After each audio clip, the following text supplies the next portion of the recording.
Welcome to a new episode of Monkeys with Mouths. I don't think this is going to be a podcast. I just want to dive into this topic. I've been talking to my brother about this. Let me put the microphone closer. I've been talking to my brother about this and with friends about this specific topic, and it's very intriguing to me. The idea of NPCs. So with the whole climate of the world, not like temperature climate, but the whole political climate of the world and social climate of the world, you see a lot of people espousing ideas that they don't really think through, and they just repeat what the masses are saying.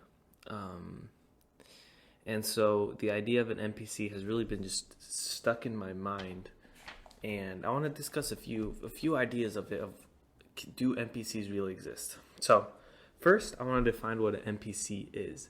So an NPC is a non-playable character. In video games, usually there are side people. There's the main character, the main protagonist, which you control, and then there is multiple non-playable characters. They follow the script outlined by the directors or the creators of the game, the programmers, and they just follow a set of rules, and they can't go they can't do anything other than what they're programmed to do.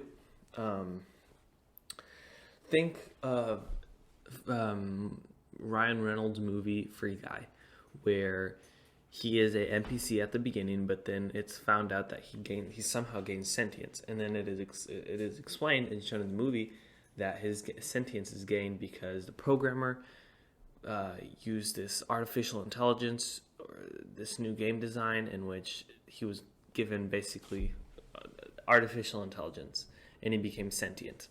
And then he was able to like troll everything, and so it's a really good movie. If you haven't watched it, you should check it out. But they really just, NPCs don't have free will, and they don't have sentience. They follow a script given to them and outlined by them by the people, by the creators, or by the people in control. So I want to take this in two paths. The first path I have a lot of research for. The second path, I'm just kind of going to go off script, just what I'm personally thinking at this current moment in time. So I'm going to start off with the secular way and the religious way. And so I want to branch off into the secular view of NPCs, or non-playable characters. In this version, we will explore the idea that life happened due to a specific accident in the universe after the Big Bang. The idea is that life was created due to an accident. Life came from non-life. There's no supreme creator. There's no objective morality. Humans are just hyper-evolved animals which gain the ability to communicate and to organize into smart communities, which could then subjugate other animals and basically climb the food pyramid and climb the predator pyramid, where we became apex predators, and everything else is basically subjugated under us. So that's after millions of years. So that's kind of the basis that I want to that I researched. This is from that side. I personally don't believe that way, but I think it is an interesting concept to explore, because humans are very much like animals. We have lots of animal instincts. We have an animal brain, and then we have like a rational brain. And so I want to explore that a little bit. So basically, the idea of an NPC, I did some research, and there is a consensus by lots of Redditors, which believe what you want about Redditors. I personally wouldn't take much credence or wouldn't give them much credit or much. Some of them are smart, but a lot of them are just wild people. But they define NPC as humans with no internal monologue. I don't really agree with that, because there are certain people who don't have an interior monologue. They're like synesthesia, and when they think, they don't hear a voice in their head like most people do. They see shapes, they see objects, they have like file boxes with images and concepts. They don't think in thoughts, or they don't think they don't think in thoughts, or they don't think in voices or in words. They think in ideas and concepts. But I don't agree with that definition of an NPC. I think NPCs are just people who have given up their ability to think and ability of free will to live ease and in comfort. If you've seen The Matrix, there's a blue pill and there's a red pill. The blue pill is the person is stuck in the Matrix.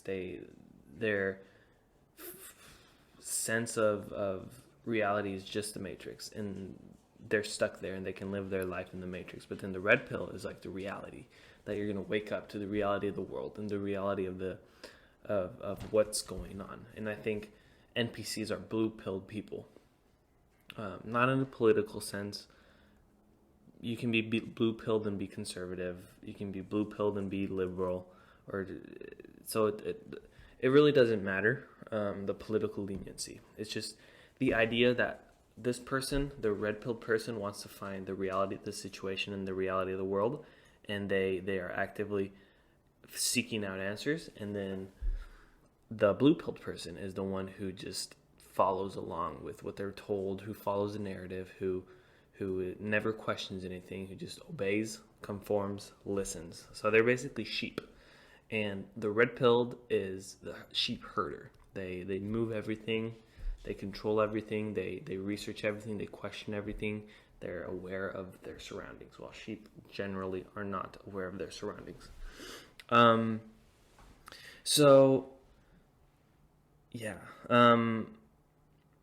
A lot of the research, intelligence, I think IQ can be a huge aspect of it, because intelligence is a bell curve. So it goes like this. At the very top, like the average IQ, most people are average IQ. But then there's the two extremes in which people have super high IQ and then super low IQ. And I think having a low IQ really inhibits your ability to think and to comprehend certain concepts. And then having a high IQ allows you to think of these certain concepts, but you still miss major key aspects that even low IQ people do not miss. But I think most people are average IQ, and therefore they should be able to not be NPCs. And maybe the NPC is just relegated to the low IQ people who just follow, who do not have the ability to question or to think. Sorry if you hear like little pit paddling. I'm dog sitting right now, and she's just running around. And with these low IQ people, I think it just requires a lot of energy to critically think, to deconstruct ideas, to spend time in deep thought or researching something or reasoning or having deep conversations with other people to find out what other people are thinking. Like it takes energy to think. It takes effort to think. It takes time, and time is valuable. And if you could spend your time just watching Netflix, or if you could spend your time just playing video games, then that would be a lot easier than having to go through these deep intellectual thoughts.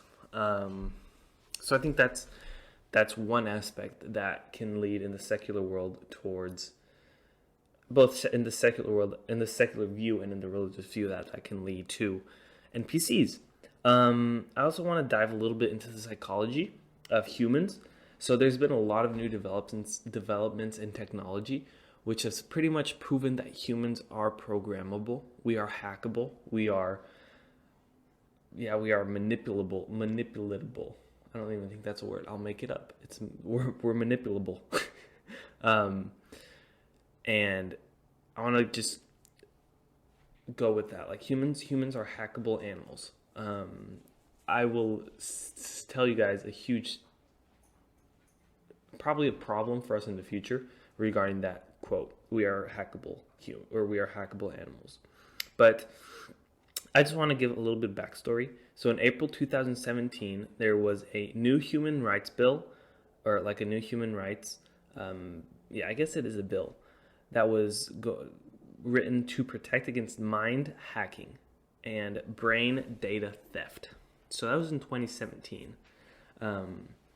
So just think, I remember a few years ago I was watching Joe Rogan and Elon Musk, probably 2 years ago, and Elon was talking about his project Neuralink. So in his project Neuralink, Elon basically says that the chips in your brain will allow you to skip the needing to project words with your mouth and with your voice, and you're going to be able to instantly transfer concepts from one chip or from one brain to another person's brain. And so now imagine if you could hack into the other person's brain and you can send them thoughts, and they think that those are their thoughts. And so you're basically manipulating these people's thoughts and actions without them even realizing. And so that's not yet happening at that level. There are other psychological subversions of this, of manipulation of the human psyche. But this would be probably in a few years, this level of technology will be advanced enough in which people can do that. So that's a huge issue with the human psychology, that we are manipulatable and we are potentially going to be hackable in the very near future. So recently at the Enigma Security Conference, Tamara Bonacu, I guess, revealed tech that essentially hacked into people's brains. So she created a game called Flappy Whale, which it showed logos of companies and of businesses, and I guess I didn't really understand, but the phone or the device that you were playing on, it tracked your face, and we have expressions called micro expressions that are subconscious twitches and reactions of our brain stimulation. And so even if you're the best actor and you're lying, or you go through heavy emotion and you have the best, even with the best poker face, you will still really reveal micro expressions which are instant, and you will never notice. Like, normal humans won't really notice it, but computerized technology will notice it, and they can capture that, and so they can see what you're thinking, how you're reacting to these logos, and they were basically they were extracting neutral responses to subliminal imagery. So they were collecting data on what the person, or how the person reacted to these logos, to a McDonald's logo, to brands, to clothes, to musics, to sounds. They'd record all this data, millions and millions of megabytes of data. And I think that's these people, these scientists can potentially take the electrical signals produced by our own bodies to find out sensitive information that humans are not willing to give up. They could use VR headsets, fitness apps, physical devices, smart devices, and other hardware and softwares, other hardware and software devices to basically predict what a person's thinking with a great degree of certainty. So if you watch the new movie Don't Look Up, which I don't really like, but I thought it had some interesting concepts. The super smart guy, which is, I guess he represents Elon Musk, his phones track everything and collect so much data that they can predict your death. Well, with the current level of device of data recollecting and gathering, these companies know exactly when you go to the bathroom. They pretty much know what you're thinking. They know when you're hungry. They know when you're tired. They know what you want to eat. They know what clothes you like. They know more about you than you know about yourself, basically. If you have Facebook, they know more about you than you know about yourself. They know your family if you post on Instagram, or if your family posts on Instagram, they know that you're part of their family. They know your friends. They know pretty much everything about you.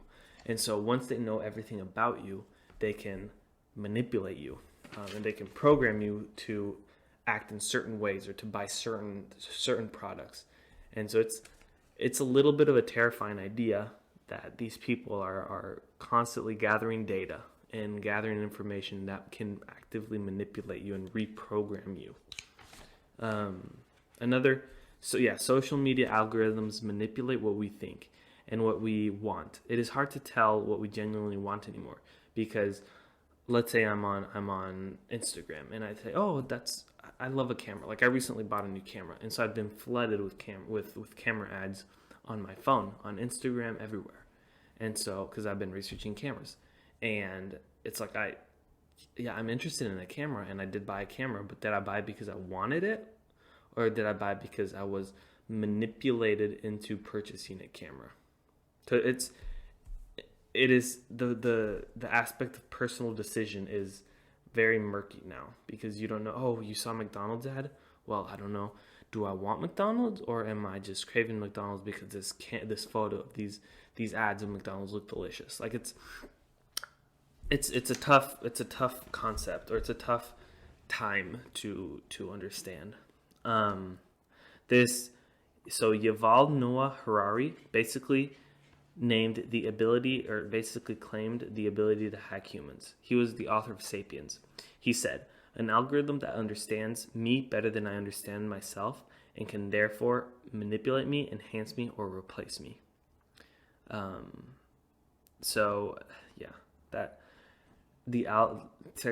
With modern technology, humans are programmable. And if it means that humans are programmable, we can be told what to think, and we will believe that. We can be told, or we can be shown what to believe, and we will believe it. We stop critically thinking, because thinking is expensive.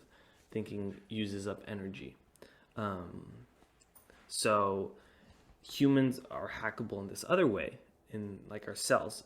There's this new science called cellular computing, in which you modify the structure of a gene, and you are basically reprogramming the way your whole body operates. That's the whole concept behind mRNA vaccines. Think what you will about them.